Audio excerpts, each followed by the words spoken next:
Este día martes vamos a hablar sobre el tema Guárdate para que no te olvides. Y vamos a pedir la dirección de Dios porque vamos a descubrir que necesitamos mucho este consejo también hoy nosotros.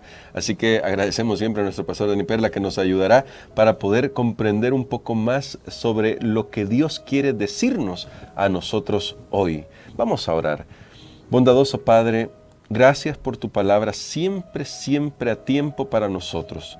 Ayúdanos a escuchar tu voz atentamente y a desear hacer tu voluntad como tú lo esperas.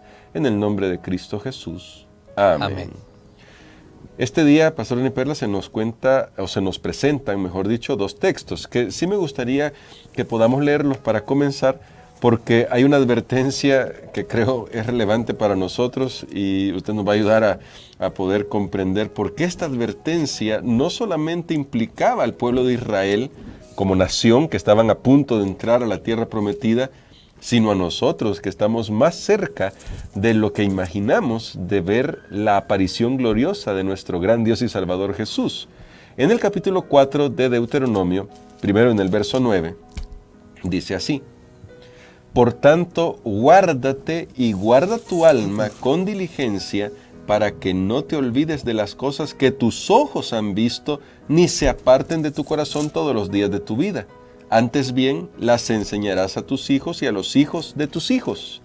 Y el verso 23 dice así: Guardaos, no os olvidéis del pacto que Jehová, vuestro Dios, estableció con vosotros, y no os hagáis escultura o imagen de ninguna cosa que Jehová tu Dios te ha prohibido. ¿Qué está diciéndonos el Señor aquí? Bueno, primero al pueblo de Israel y luego por extensión a nosotros.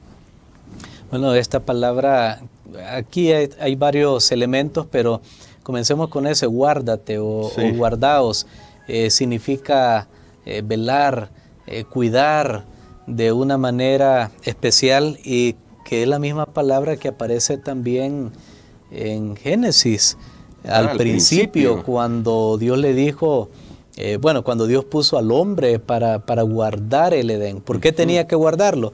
En este caso porque había un enemigo que iba a andar ahí rondando. Estaba relacionado con ya la advertencia de Dios del mal que le había hecho a nuestros primeros padres, y ellos tenían que guardar el huerto. ¿De quién? De ese enemigo. Ahora nosotros en nuestra vida, hermano Gerson, creo que esto es una aplicación que podemos dar, es prácticamente de tener más bien cuidado de nosotros mismos. Porque a veces uno puede pensar, no, yo siempre voy a obedecer, yo voy a hacer lo que Dios quiere, yo no me voy a olvidar, pero en el camino se van dando a veces circunstancias en las cuales nosotros ya no estamos siendo fieles al pacto de Dios y olvidamos todo lo que Dios ha hecho por nosotros. De ahí la advertencia de Moisés, como con decir, mire, anden con cuidado, miren bien dónde ponen sus pasos, para que no les suceda eso, que se olviden, porque uno dice, no, yo no me voy a olvidar. Sí, ¿no? Por ejemplo, un matrimonio, cuando llega el día de la boda y entonces ellos ahí hacen un pacto solemne ante Dios y dicen, sí, nos vamos a amar, nos vamos a cuidar, nos vamos a respetar, etcétera, pero piensan, no, esto nunca se nos va a olvidar, y de repente en el camino de la vida puede ser que alguno de los dos olvide, y esto nos puede suceder a nosotros también en nuestra relación con Dios, y ahí es donde nosotros estamos en peligro espiritual, y lastimosamente, pues si no recordamos el pacto que Dios tiene con nosotros, podemos hacer cosas que realmente van a ser muy desagradables. Y bueno, quizás en esa dirección, pensando en lo que usted está diciendo, que podríamos llegar a hacer cosas que totalmente se van a alejar del pacto, y cuando dice cosas desagradables, ya el Señor en el verso 23 dice, se pueden hacer ídolos. Ya de los ídolos ya hemos hablado en lecciones anteriores, en semanas atrás. Me llama la atención que el hecho de que en Deuteronomio capítulo 4, verso 9, hacia el final, quizás podemos decirlo, el Señor como el gran maestro que es, nuestro Dios como el gran maestro que es, hace algo que es bastante interesante. Le pide al pueblo de Israel que para que no olvide, se lo repita a sus hijos y a los hijos de sus hijos. Pastor, ¿por qué esta acción de contar las maravillas de Dios? Hoy le llamamos testificación a eso. Es tan importante para que no olvidemos. Muy bien, yo lo que veo ahí es un ciclo, es algo cíclico. Yo le digo a mis hijos para que ellos no olviden, a su vez lo cuenten a sus hijos y no se termine la transmisión de ese mensaje, pero creo que lo que la lección destaca aquí por sobre todo, no solo que esto llegue hasta el futuro, sino que aquella persona que está contando al hacerse alguien maestro y enseñar, recibe más beneficio que incluso el que es enseñado. O sea, cuando yo estoy repitiendo algo para otra persona, también tiene una influencia sobre mí. Y eso es lo que yo creo que Dios tenía también en mente.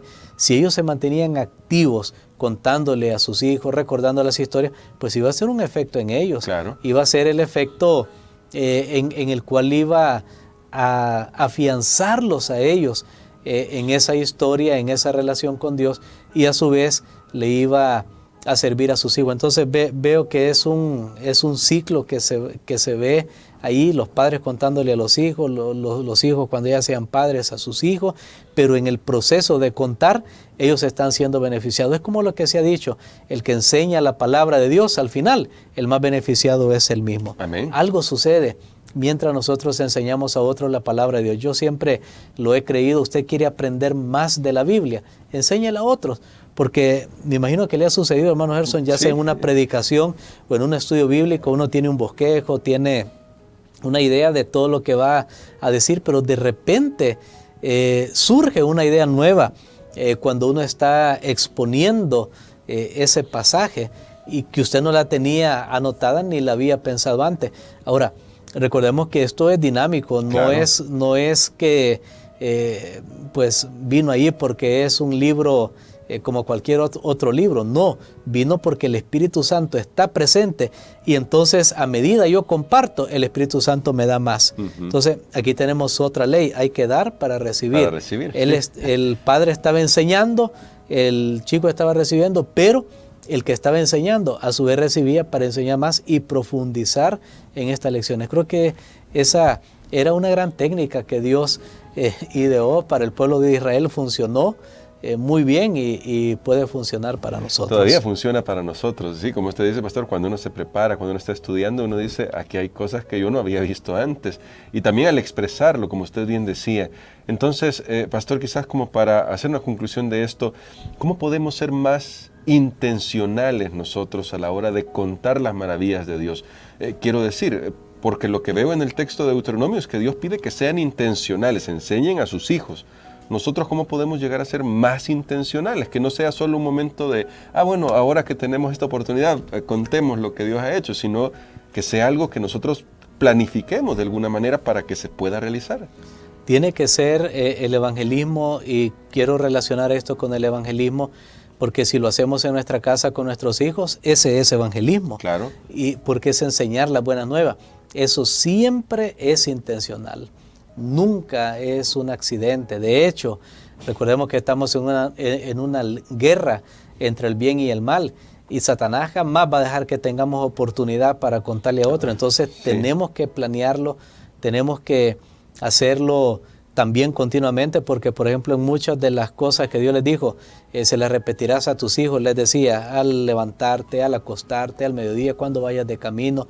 Dios quiso decir que eso debe ser frecuente, no se lo vas a decir a tu hijo cada vez que cumpla años, no, sino que era diario.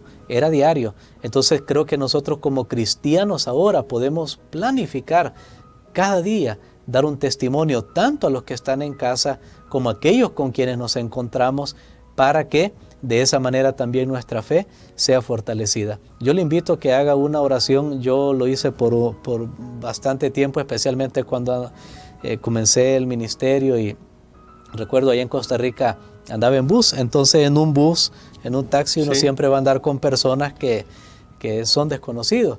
Y yo recuerdo que le dije al Señor, cada día oraba, ponme ahora una persona que necesita de ti. Yo me quedé sorprendido como taxistas, como personas que iban a la par en el bus, entablábamos una conversación y podía compartir con ellos. Entonces podemos hacer esa oración. Si usted no anda en bus ahora, sus compañeros de trabajo, Claro. compañeros de estudio, sus vecinos, creo que tenemos que hacer eso. Tenemos mucho trabajo que hacer, sin duda alguna, pero es un trabajo que, como ya nos lo destacaba nuestro pastor, nos va a beneficiar a nosotros también, porque va a profundizar nuestra relación con Él, comenzando con eso, pastor, ¿verdad? La oración, el hecho de pedirle al Señor que ponga a alguien a quien le podamos compartir sus maravillas. Y creo que podemos orar por eso. Hoy podemos comenzar a hacer esta oración para que todos nos volvamos más intencionales, porque estoy seguro que todos hemos recibido grandes cosas de nuestro Dios. Amén.